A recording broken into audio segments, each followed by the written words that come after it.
Ecuador debe pagar cerca de 273 millones de dólares en bonos de deuda externa hasta hoy. Obligación que se cumplirá según el presidente Noboa. Samantha. ¿Qué tal, Andrea? Y aunque espera poder refinanciar el equivalente al pago de la deuda de los años 2025 y 2026 como muestra de respaldo al país por la guerra contra el crimen organizado. Hasta el 31 de enero, Ecuador debe pagar 3 cupones de intereses de los bonos de deuda externa que fueron reestructurados en el 2020 y que estarán vigentes hasta el 2040. Uno es de 105 millones de dólares, otro de 130,5 millones y el tercero asciende a 37,2 millones de dólares, es decir, 272,7 millones en total debe desembolsar el gobierno hasta este miércoles. Un segundo pago por exactamente el mismo valor está programado para mitad de año, en julio. Esto representa un gran esfuerzo económico para la administración de Daniel Noboa, debido a la falta de liquidez en las arcas fiscales, pues en la cuenta corriente del Estado. Hasta el 19 de enero había solo 604 millones de dólares, una cifra que preocupa considerando que en la misma fecha del año anterior, el saldo era de 1.698 millones de dólares. Por otro lado, los mercados internacionales están a la expectativa de que el gobierno pague sus cupones, algo que el mandatario dio por hecho este martes. Se ha pagado la deuda externa a tiempo. En eso pues, creo que ha sido una gran labor de parte del Ministro de Economía y Finanzas. Y la otra es generar más ingresos y recaudación como Estado y menos gastos. Lo estamos activamente enviando toda esta información para que las mismas multilaterales puedan ver lo que estamos haciendo. Para superar su déficit, Ecuador requiere conseguir préstamos internacionales. La necesidad de financiamiento para este año es de al menos 12.000 millones de dólares. Estamos en una situación extraordinaria de guerra, el cual por lo menos el equivalente al pago de la deuda del año 2025 y 2026 sí debería ser refinanciado o pateado hacia más adelante por la situación extrema en la que vivimos de fuerza mayor.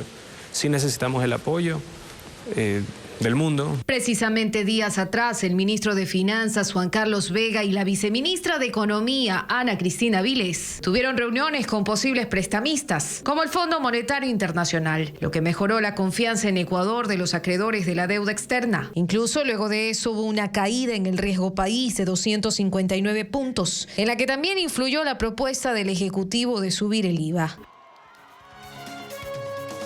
Y al momento parecería que la clase política toda se encuentra en un punto muerto sobre ponerse de acuerdo en cómo fondear la caja fiscal para hacer que el país funcione adecuadamente e invertir en las necesidades básicas de cientos de miles. Y es que siempre se habla de convertir a Ecuador en un país del primer mundo.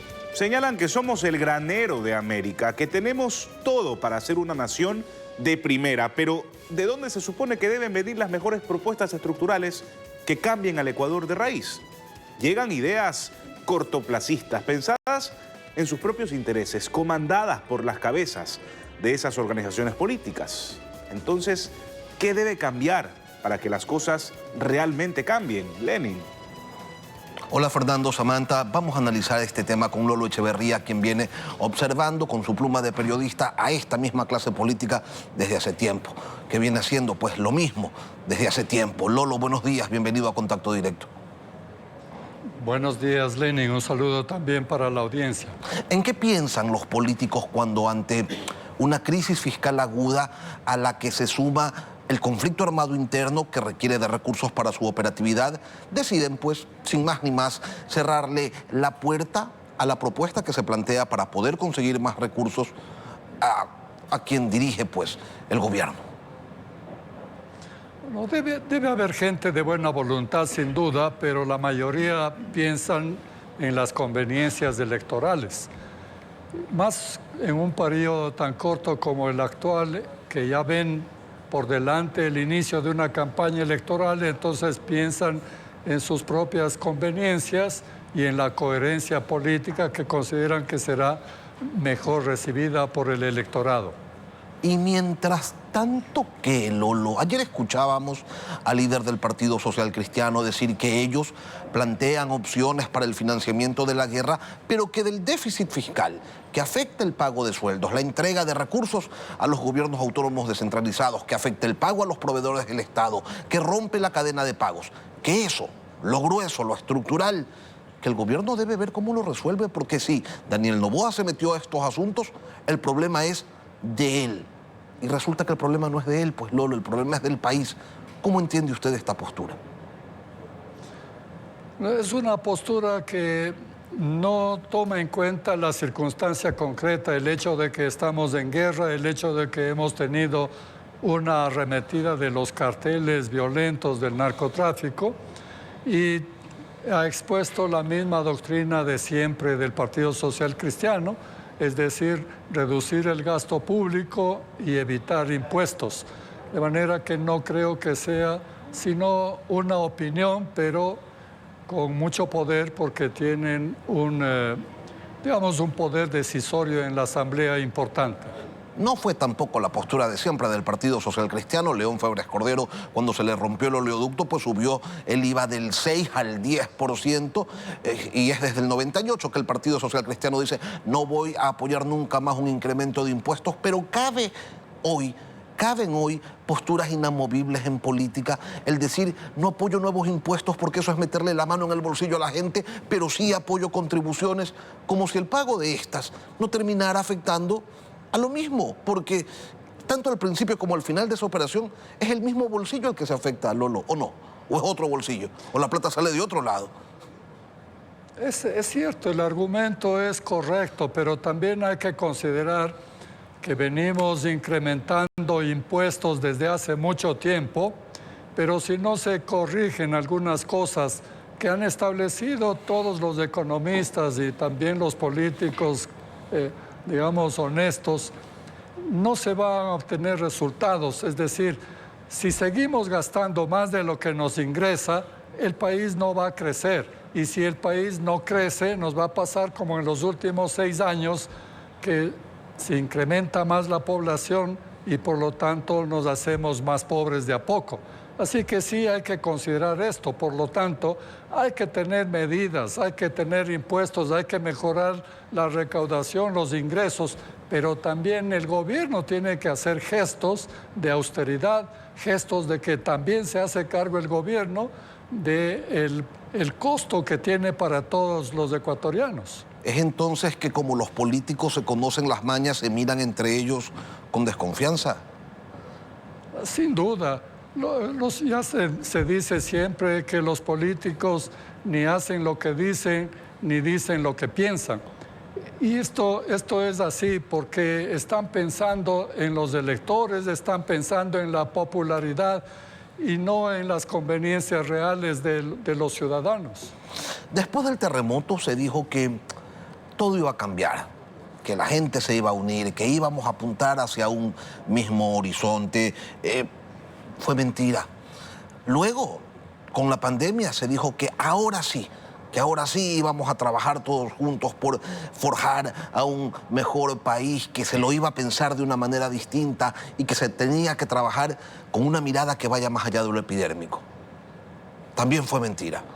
Hoy la lucha es contra el narcotráfico, pero eso tampoco une al país. ¿De qué está hecho el Ecuador, Lolo, que no se pone de acuerdo en fijar un horizonte siquiera? Bueno, Lenin, la verdad es que sí se ha unido el país. La verdad es que ha habido un cambio profundo, muy importante, pero no ha sido exactamente por la gestión política. Si me permites explicar esto, yo creo que aquí han intervenido con mucha presión los militares. A mí me parece que la declaratoria de guerra y la declaratoria de los narcotraficantes como terroristas, eso cabe presumir que fue una petición de las Fuerzas Armadas, porque antes fueron utilizados simplemente como apoyo de la policía y eso nunca les gustó. Pero esto ha cambiado mucho. En primer lugar, porque al declarar la guerra, los malvados tienen miedo y se repliegan. Los ciudadanos no tienen miedo porque más bien se sienten protegidos, pero también le da al país un sentido de unidad, un objetivo, una estrategia. También cambia la imagen internacional, porque no es combatir a los delincuentes al estilo Bukele, es decir, con autoritarismo, violando los derechos humanos, pasando por encima de las leyes, sino amparados en la legislación internacional contra el terrorismo. Eso ha cambiado todo y la prueba está en que haya tantos países interesados en observar lo que pasa en el Ecuador y en apoyar al Ecuador. A Bukele nadie ha expresado el apoyo que le han expresado al Ecuador. Así que sí ha cambiado mucho. Y todavía hay más cambios, pero se originan en esto. De manera que se puede decir hasta cierto punto que el gobierno es un beneficiario de esta realidad. Si el país se une en el temor a los narcos y en decir y en clamar, señores, hagamos uso de la máxima fuerza, que salgan los militares, que alguien ponga control en todo esto. ¿Por qué entonces los políticos no entienden que esa operación militar tiene que ser financiada, que hay que pagar esa cuenta y que se debe facilitar ese camino, además de contemplar las otras necesidades que existen en el país, porque hay que pagar sueldos que ya se van a atrasar ahora en enero, va a haber un sector de la función pública que no va a cobrar, porque hay que pagar los atrasos a los gobiernos autónomos descentralizados, a municipios y prefecturas desde donde se debe atender directamente, más directamente a la ciudadanía, porque hay que pagarle también al IES, entre otras cuentas, ese 40% que el Estado, que los gobiernos anteriores pues han ido chupándole con un sorbete grueso a las arcas de la gente, de los aportantes. ¿Por qué, si esa unión está reflejada, expresada en la ciudadanía, como señala Lolo, no se lo ve traspolado en el ámbito de la política? Todos los políticos, Lenin, concuerdan en que hay que financiar la guerra. Lo que difieren es en las formas de financiar la guerra. Y no hay que tomar partidos superficialmente, creo yo, porque la realidad es muy compleja. El mismo gobierno ha dicho que hay que financiar la guerra y hay que financiar el atraso que ha dejado los anteriores gobiernos. Ese es el problema para el gobierno y eso se resuelve con un incremento al IVA porque es fácil de recaudar, es inmediato y es abultado. Pero eso no resuelve el problema global del Ecuador, que es un problema económico complejo, porque consiste en que cada día nos hacemos algo más pobres porque no estamos logrando financiar lo que necesitamos, porque el gasto público ha ido en crecimiento y esto es también problema de todos los gobiernos que siempre están quejándose del país que reciben, pero haciendo lo mismo o peor. Claro, facilitando desde la creación de políticas ese empobrecimiento. ¿Cómo explicamos el canibalismo político, Lolo? ¿Cuál es la explicación? Porque hasta las aspiraciones electorales carecen de sentido si no se empieza a atender lo estructural, porque ¿para qué van a llegar al poder? ¿A administrar lo que quede de país? ¿A ser síndicos de una quiebra? ¿No se supone que son tiempos nuevos también en la política, en donde se exhiben en teoría renovaciones generacionales, pero son viejos en sus cabezas? Y creen que son nuevos porque tienen una cuenta de TikTok, pero sus ideas son las mismas de hace 30 años y resulta pues que el país no es el mismo de ese tiempo. Y no estamos hablando de principios, ojo, sino de ejecutorias. Porque la política, donde se deberían gestar soluciones, en la práctica resulta que no son mucho menos que un ancla. Bueno, la política se ha concebido desde hace tiempo por la crisis que sufren los partidos políticos. Se ha concebido como la posibilidad de destruir al adversario. De una u otra manera buscan eso todos los políticos. Fíjense, desde lo más grotesco, como en el caso de Ortega o de Maduro, que es eliminar a los adversarios o a los contrincantes, hasta destruir el honor o insultar o desacreditar las decisiones, pero todos los políticos buscan destruir al adversario como el mecanismo para llegar al poder. porque se ha perdido la estructura, los principios, las ideologías, las estrategias, la militancia partidista que hacía que se estudie la realidad, que se tengan ideas concretas y que se planteen proyectos para el país, es decir, soluciones a los problemas reales de la sociedad. Esto tenemos que recuperar. Ahora, es atractivo, digamos, el considerar que ha cambiado por lo menos el estilo con el actual presidente. Es un presidente joven, moderno, con un discurso muy eficaz. Mira, en la entrevista que tú le hiciste, te tocó hablar más a ti que a él, porque tú piensas que las preguntas deben ser fundamentadas, pero las respuestas son muy sencillas, muy simples, a veces hasta el exceso, y en 30 minutos respondió 30 preguntas, ninguna llegó siquiera al minuto. Entonces es un nuevo estilo más adecuado para la juventud de ahora, y esto ofrece alguna esperanza en que cambiemos la forma de hacer política. Claro, pero el presidente no tiene mayoría y su estilo no es el que se impone en la Asamblea Nacional. Hay un nuevo estilo en Carondelet, pero hay un viejo estilo en la Asamblea Nacional, y contra ese viejo estilo, que sí es mayoría y que es quien debería facilitar, allanar los caminos para que se implementen estos cambios que está proponiendo el presidente Daniel Noboa, que tiene pues además amplio respaldo popular, no empatan. Hay un choque. Parecería que alguien no está entendiendo cómo funciona el mundo, Lolo, y lamentablemente en esta gestión por acabar, por aniquilar al enemigo, el país y la sociedad termina como víctima colateral. Bueno, ayer el presidente dijo todos son aliados, y estaba pensando en la votación que tuvo el respaldo al presidente, en la votación para aprobar los proyectos que ha enviado. La declaratoria de guerra ha afectado también a los políticos en dos sentidos. Primero, porque nadie se atreve a expresar abiertamente el disenso, y segundo, porque también la Asamblea ha subido en su consideración hasta el 61% de apoyo o respaldo popular, de manera que sí han cambiado las cosas.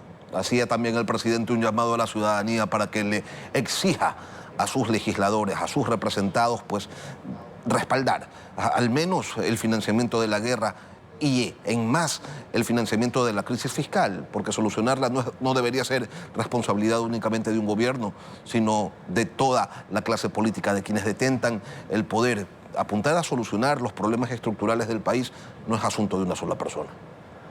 Es el otro factor clave, la participación responsable de los ciudadanos para elegir correctamente y para saber cuáles son las políticas que tienen el deseo de resolver los problemas y cuál es el deseo de resolver sus problemas por parte de los políticos. Y vamos a ver pues si es que hay un empate alguna vez entre la aspiración y la gestión. Lolo Echeverría, periodista y analista político, gracias por acompañarnos hoy aquí en Contacto Directo. Gracias, Lenin, un buen día. Un buen día también, Andrea.